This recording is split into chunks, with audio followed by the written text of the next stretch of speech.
doing something very soothing, very long-winded, and perhaps just the right amount of boring. Which is perfect, because you probably didn't click this video to stay wide awake. So, go ahead and dim the lights, fluff up your pillow, grab a blanket, maybe even have a warm drink nearby. Tonight we're drifting through one of those questions you might idly wonder about when you're staring at the ceiling at 2 a.m. How on earth did people travel long distances before cars? Now, we're not talking about some quick 10-minute answer like they walked or they rode horses. That would be far too efficient. No, tonight you're getting the full guided tour through thousands of years of awkward journeys, sweaty horses, questionable boats, rickety carts, and the occasional monarch demanding 10 servants just to carry him across a muddy road. Because of course he did. And remember, the goal here is not excitement. It's a calm drift through history. So don't expect daring highwayman chases or Indiana Jones leaping from trains. Expect more of the opposite. Tedious journeys that took weeks, breakdowns in the middle of nowhere, and people getting very sore from sitting on wooden benches. The kind of history that puts you gently to sleep. So let's start at the very beginning. Walking, humanity's default transportation. Before we get into horses and ships, let's remember the obvious.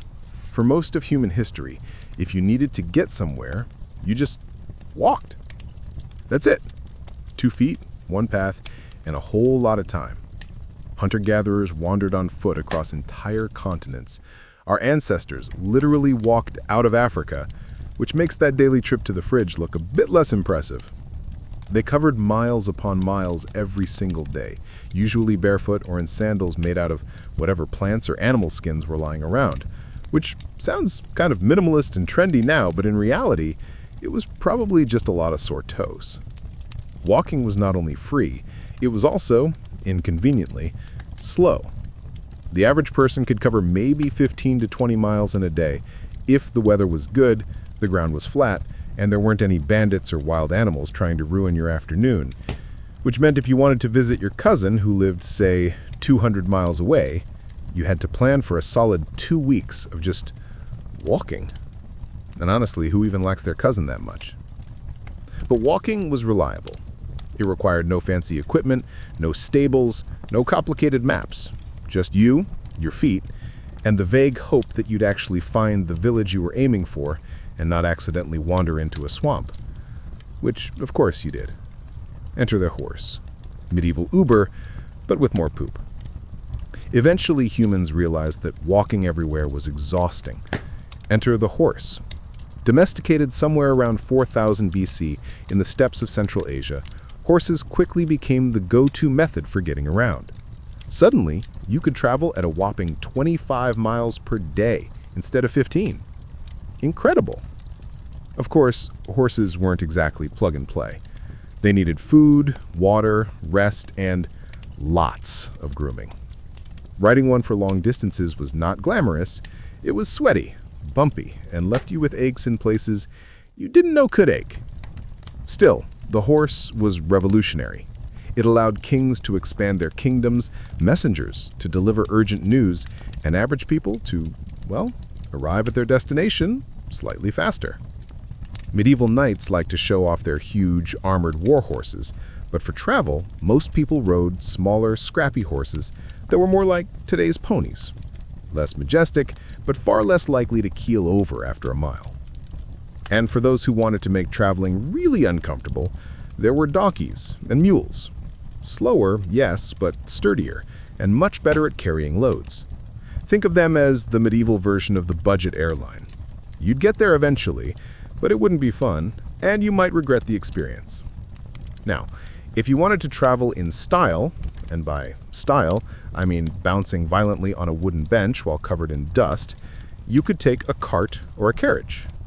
Carts were basically wooden platforms with wheels pulled by horses, donkeys, or oxen. They were perfect for hauling goods across towns, but if you tried to ride in one for a long distance, you'd probably feel every single rock in the road. Imagine a car suspension system made entirely of screaming wood and creaking leather straps. That's what medieval people dealt with.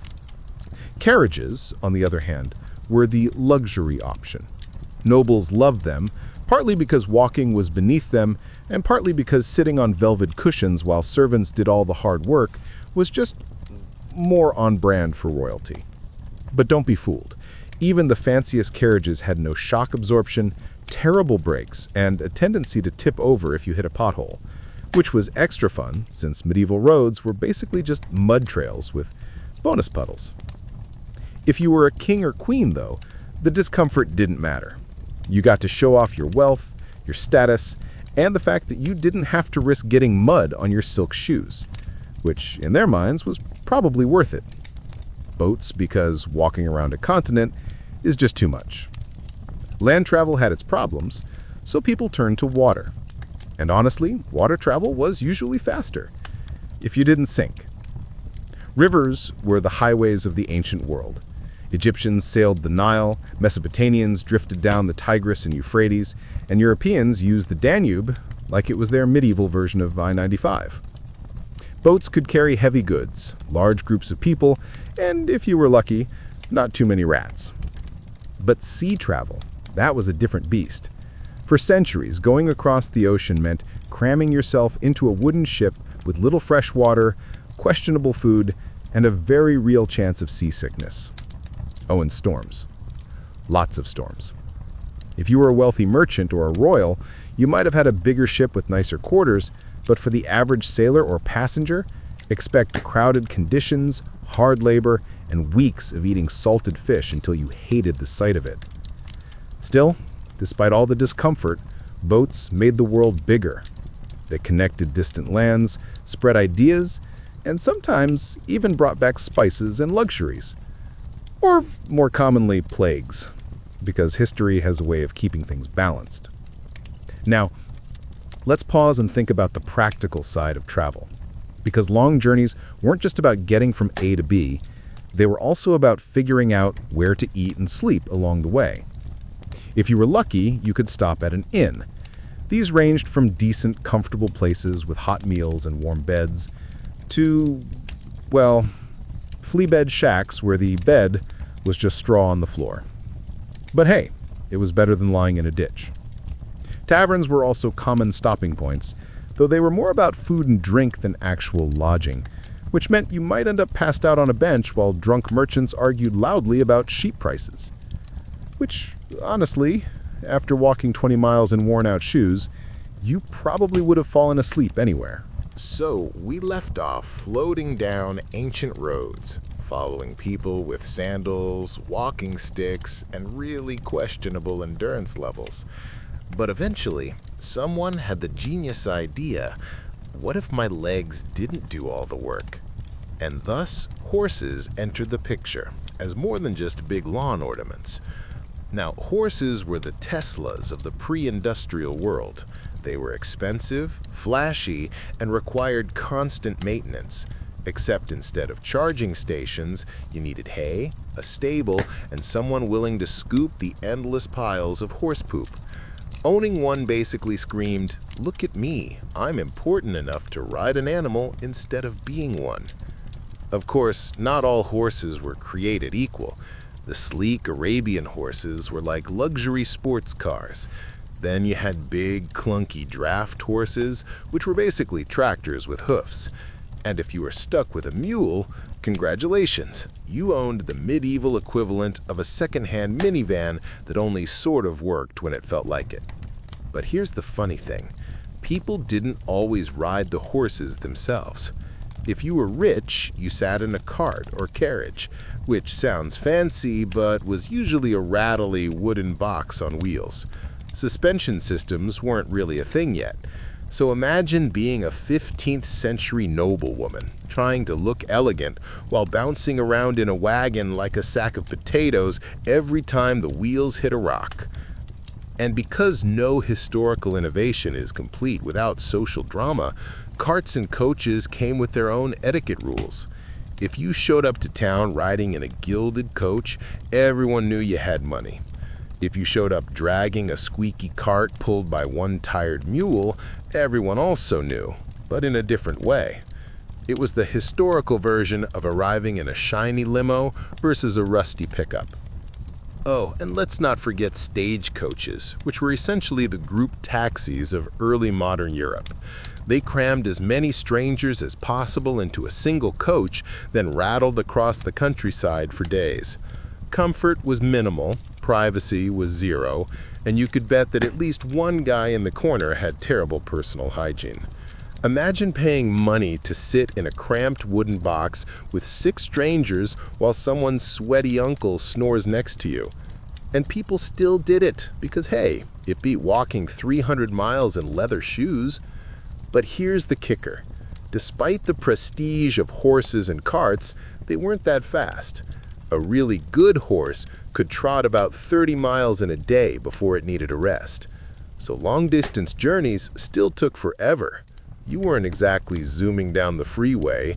You were more like inching your way across a map one haystop at a time.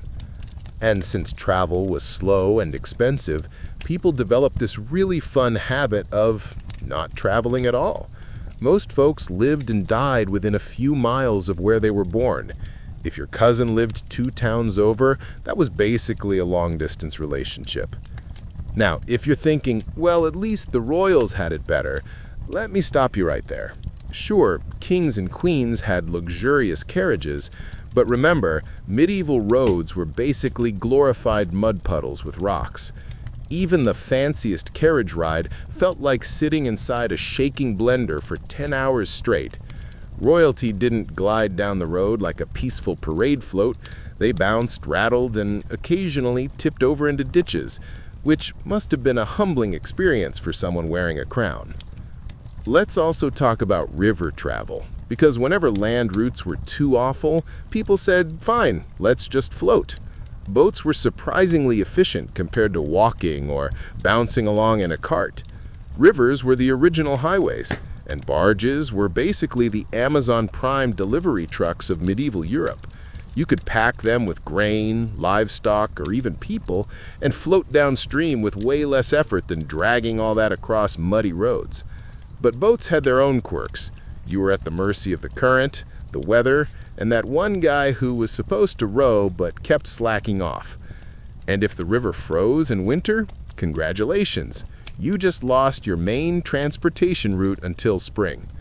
Still, rivers were easier on the backside than sitting on a saddle all day, so people used them constantly.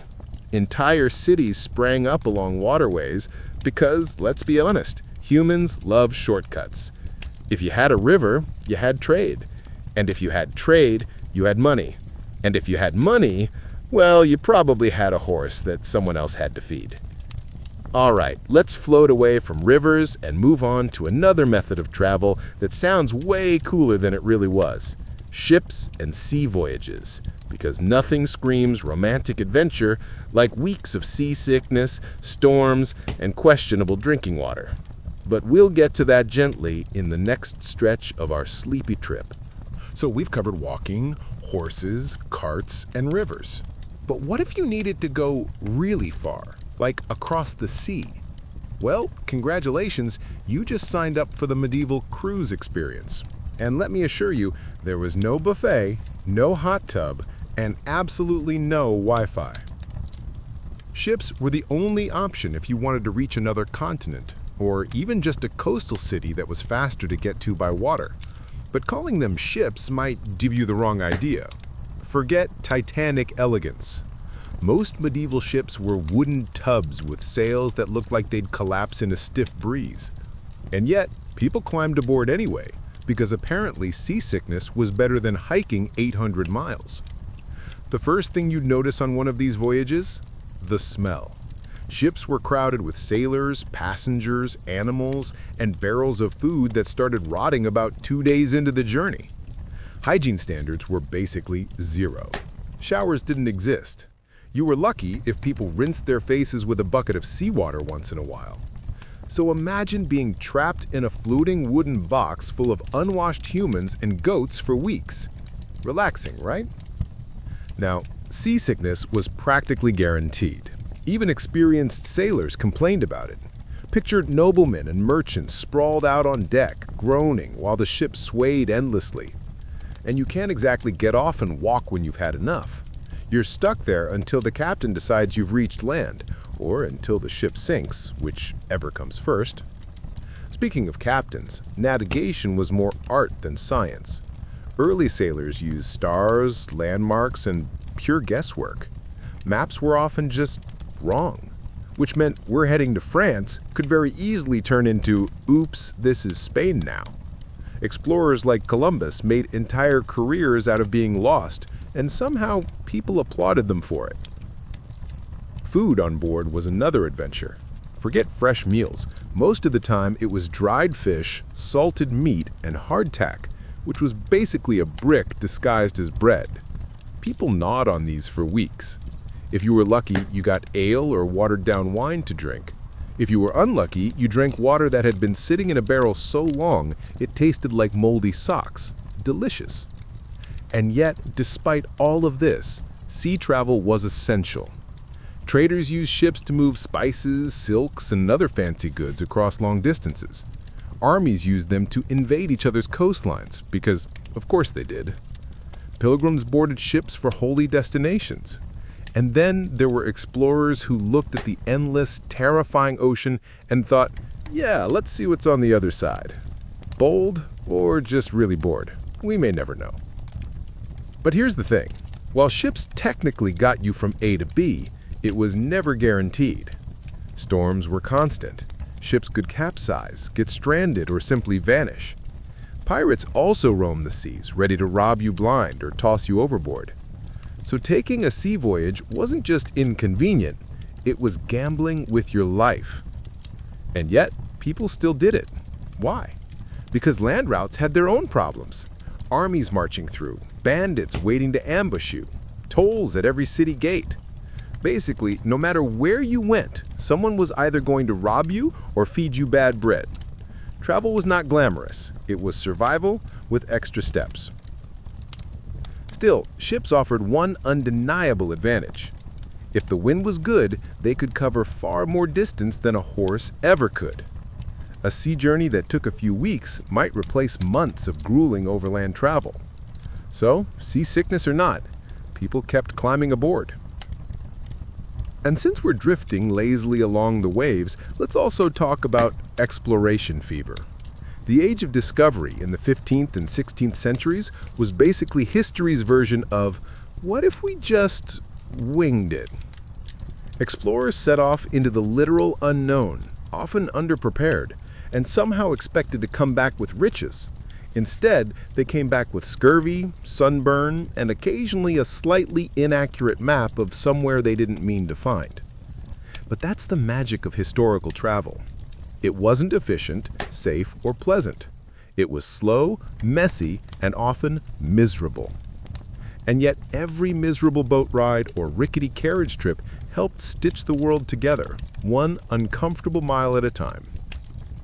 Now, let's gently pull away from the ocean waves and float back toward land for a while, where people were inventing other quirky ways to move themselves around. Because believe it or not, travel wasn't all about legs, horses, or ships. Sometimes history gave us camels, elephants, sledges, and even people-powered palanquins. But that, dear listener, is something we'll glide into next. So far, we've walked, ridden horses, and gotten seasick. But let's be real, not everyone wanted to deal with a cranky horse or a moldy ship biscuit. Depending on where you lived, you had other options, most of them involving animals who didn't exactly sign up for the job.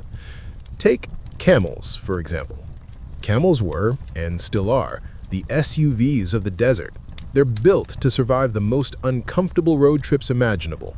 They can go days without water, carry massive loads, and look deeply unimpressed the entire time. Ancient and medieval traders relied on camel caravans to cross deserts like the Sahara, which is basically just a giant, never-ending sandbox designed to punish humans. Traveling by camel wasn't exactly glamorous. Camels smell terrible. They spit, they groan like teenagers asked to do chores, and the ride is bumpy enough to rearrange your spine. Imagine being stuck on a wobbling, grumpy animal for 10 hours a day with sand blowing in your face, and you'll understand why merchants didn't describe these trips as fun adventures. They were endurance tests. But camels worked. They were the backbone of trade routes like the Trans-Saharan caravan trails, and, most famously, the Silk Road. Without camels, the Silk Road might have just been that short path outside the city where people gave up and went home. Camels carried spices, silks, gold, and ideas from one continent to another. Entire economies rode on their humps. Now, if you weren't in the desert, but in South or Southeast Asia, you might end up riding something a little more oversized. Enter the elephant. Yes, elephants were used for travel, especially by rulers and elite travelers who wanted to show off. Because let's be honest, if you arrive on an elephant, people are going to notice. Elephants could push through jungles, ford rivers, and carry heavy loads. They were basically prehistoric tanks with trunks.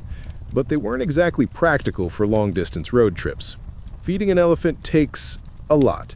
You don't just hand them a handful of hay and call it a day. An elephant eats hundreds of pounds of food daily, which means your travel plans also included hauling giant piles of snacks for your ride.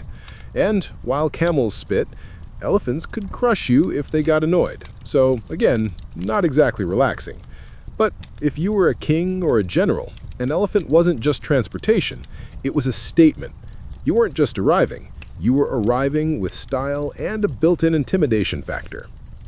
Now, let's get a little more absurd, because some people in history decided that walking, riding, or sailing wasn't good enough. No, they wanted to be carried by other humans. Yes, the palanquin, or sedan chair depending on the culture, was the ultimate lazy luxury. Imagine a little couch or bed mounted on poles, carried by several men. The traveler reclined in comfort, shaded from the sun, while the carriers sweated through miles of uneven roads. If you're thinking this sounds awkward and humiliating for the carriers, yeah, it was. But for elites, it was the height of dignity. Nothing says, I'm too important for dirt roads, like being physically lifted above them. In India, China, parts of the Middle East, and later Europe, palanquins were a favorite of rulers, nobles, and anyone with enough money to hire people as portable furniture. Of course, there were risks. If one of your carriers slipped, the whole contraption could topple over. Not exactly graceful. But hey, at least you aren't walking.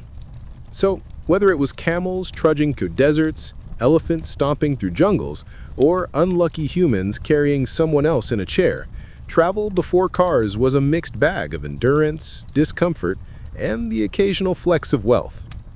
But let's float onward, because using animals is one thing. Organizing actual journeys for large groups of people was another level of chaos. Now imagine not just one traveler, but entire groups. Whole communities sometimes needed to hit the road, whether for faith, money, or war. And each of these came with its own very sleepy logistical nightmare. First up, pilgrims. Medieval Europe especially loved pilgrimages. People believed walking hundreds of miles to some holy site, like Santiago de Compostela, Rome, or Canterbury, was spiritually rewarding. So off they went. Entire villages of ordinary folks would pack up, sling some bread and cheese into a sack, and walk for weeks or months. It sounds noble, but the reality? Miserable. Roads were rough, shoes wore out fast, and people slept wherever they could. Barns, fields, monasteries if they were lucky. Pilgrims often traveled in groups for safety, because bandits thought, hey, here comes a slow-moving crowd of people with donations for churches. Easy pickings. And yet, pilgrimage was massively popular. It gave people a sense of purpose, community, and, let's be honest, a break from farming. Plus, you got to collect badges and souvenirs at holy sites, which were basically the medieval version of fridge magnets. Then there were merchants. If pilgrims traveled for faith, merchants traveled for profit. Merchant caravans crisscrossed Europe, Asia, and the Middle East, hauling goods to markets. A merchant trip wasn't just one guy with a backpack. It was an entire operation. Picture dozens of wagons or pack animals loaded with goods, guarded by armed men, and staffed with cooks, servants, and maybe even family members.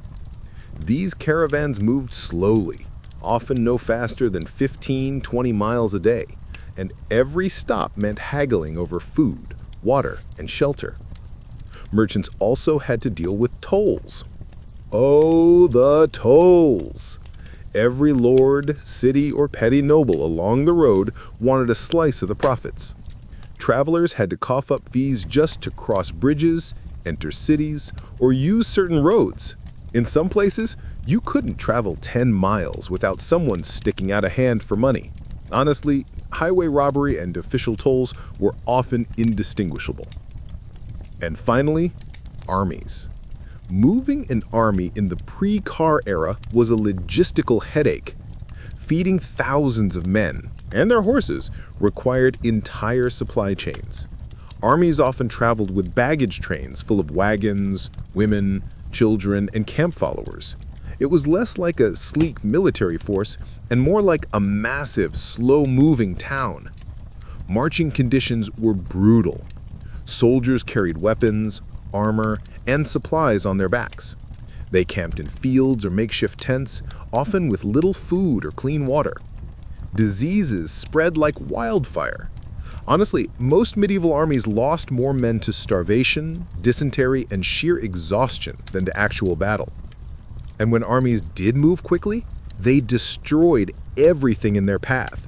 Fields were trampled, villages looted, and unlucky peasants were conscripted to drag supplies. So if you were a civilian watching an army march through your land, it wasn't a parade, it was a nightmare. Despite the misery, group travel shaped history. Pilgrimages connected cultures and spread ideas. Merchants built trade networks that tied continents together. And armies, well, armies brought conquest, destruction, and political change. Not the most relaxing contribution, but certainly effective. So whether you were a humble pilgrim, a money-driven merchant, or a soldier dragged along by some ambitious king, group travel before cars was slow, difficult, and rarely glamorous. And yet, all of it, camels, elephants, palanquins, pilgrimages, caravans, and armies, built the foundations of our modern connected world. Every blistered foot and seasick stomach nudged history forward, one uncomfortable mile at a time. So let's say you're on the road in 1400. You've walked, maybe limped, 15 miles that day. You're dusty, cranky, and your shoes gave up somewhere around mile 10. The question now becomes, where do you actually sleep? Well, if you were lucky, you might stumble into an inn or a tavern. Now, before you imagine some cozy medieval bed and breakfast with fresh linens and polite hosts, no, wipe that image out of your mind. Medieval inns were loud, smelly, and packed. Privacy? Non-existent. Beds? Optional. Travelers often had to share a single mattress with strangers. And by mattress, I mean a sack of straw that may or may not already have fleas living rent-free inside. Imagine lying down after a long day, only to be bitten all night. Relaxing, right? Food was hit or miss. You might get some stale bread, maybe a greasy stew of mystery meat. Beer or ale was always available because, let's be honest, drinking water was risky. But at least ale dulled the pain of realizing you were paying actual money to sleep in what amounted to a barn with extra steps. If you weren't lucky enough to find an inn or couldn't afford one, you just made do. Travelers slept in barns, under wagons, or literally on the side of the road. Monasteries sometimes took in pilgrims, offering a bowl of soup and a spot on the floor.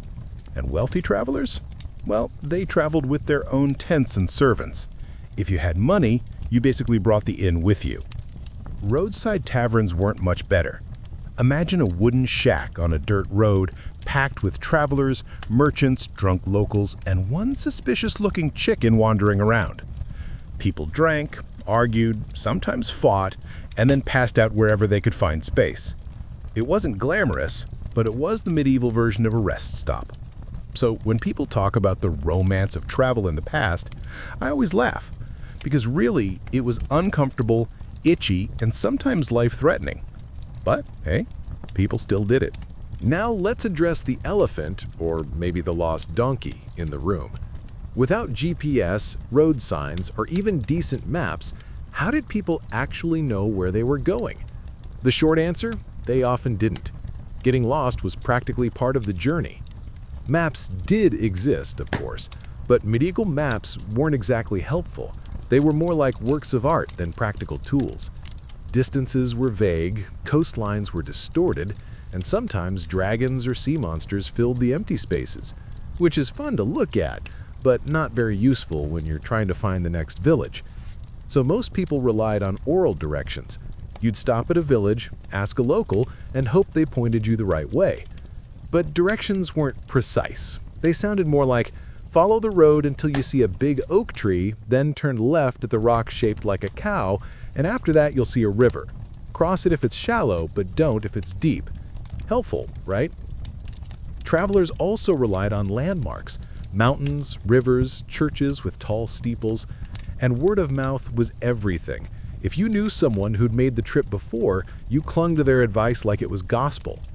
Wealthy merchants sometimes hired guides. These guides knew the roads, spoke multiple languages, and most importantly, could stop you from wandering into the wrong valley and ending up at a dead end with wolves.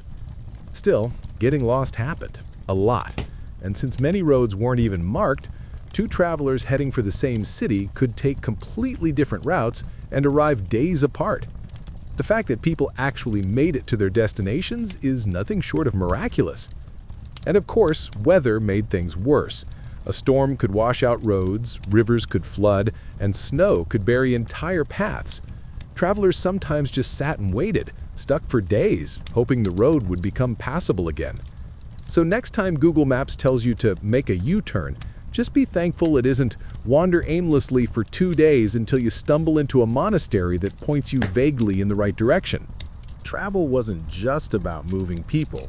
It was also about moving information, because let's face it, kings, merchants, and schemers all needed a way to send messages without personally walking 300 miles. Enter the courier systems. Some of these were surprisingly advanced. Take the Persian Empire under Darius I. Around 500 BCE, they built a network of roads and relay stations that could carry messages at astonishing speeds. Couriers would ride a horse until it dropped, literally, then swap for a fresh one at the next station, and so on. Messages could cross the empire in days instead of months.